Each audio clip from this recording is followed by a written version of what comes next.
gonna hit the son of a bitch about 4 times in a row. Flying the Coupe into the heart of Gonzo journalism. Buckle up and lock the doors. Hunter Thompson is on the loose again, shooting down cultural fads, religious leaders, and politicians in the frenetic, slap-you-in-the-face style he calls Gonzo journalism. There's nothing subtle about Thompson's writing or life. He uses a carving knife where a swizzle stick would suffice. He's confrontational, offensive, excessive, humorous, and perhaps a touch dangerous. All right, let's roll. I was a heinous criminal, a juvenile delinquent as a teenager. I think I slipped off the track early on somehow. And rather than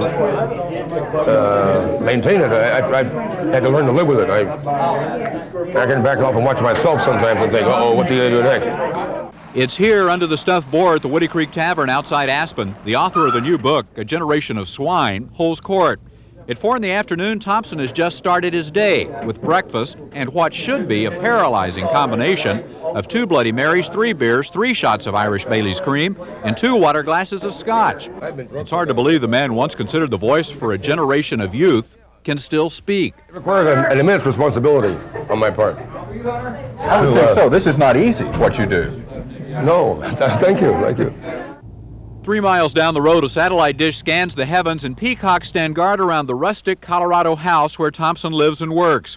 While flailing around the TV like a manic Greek chorus, Thompson has managed to distill his observations of the 80s into a new book, Generation of Swine. Die, you young dogs, die! He defines the dominant characteristics of the 80s generation as huge brains, small necks, weak muscles, and fat wallets. Hunter Thompson doesn't come out of his private world to do very many television interviews. For one thing, television probably doesn't trust him, but also he doesn't think much of those kinds of personal interviews. We thought, though, the coupe might tempt him, and we were right. It reminded him of the great red shark he drove in Fear and Loathing in Las Vegas. My only concern, though, is that he is insisting on driving. Writing is hard work. I'm a lazy hillbilly, and I tried all my life to figure out ways to avoid work. And on the evidence, I haven't done too badly. To write the things you do, do you have to experience those things? Well, I'd be fraudulent, wouldn't I, if I didn't? What would you read? Prefer to read if you want to read about something like that? The account of someone who's been there and knew it. A participant or an observer? It was that clear ring of truth in Thompson's tales of life in the bizarre lane that made him a counterculture hero 20 years ago. In the early 70s, the book Fear and Loathing in Las Vegas brought him national prominence with a personal story of high-speed living fueled by alcohol and drugs.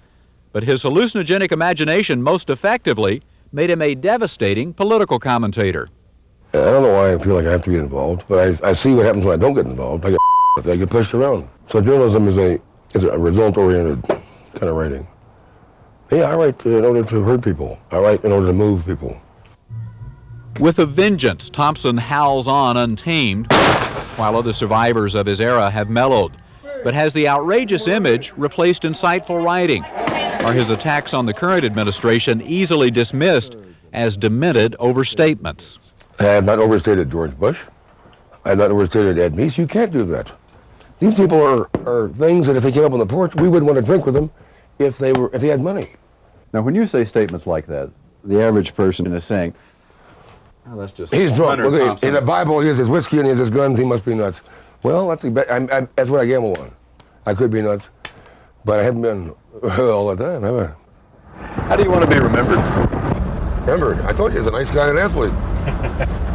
And a good driver. Well, for today, I'm Boyd Mattson, flying the coupe with Hunter Thompson, temporarily in flying control. The coupe? Yeah. This is a peaceful, calm, responsible life. I keep telling you that. Where are you going back home to?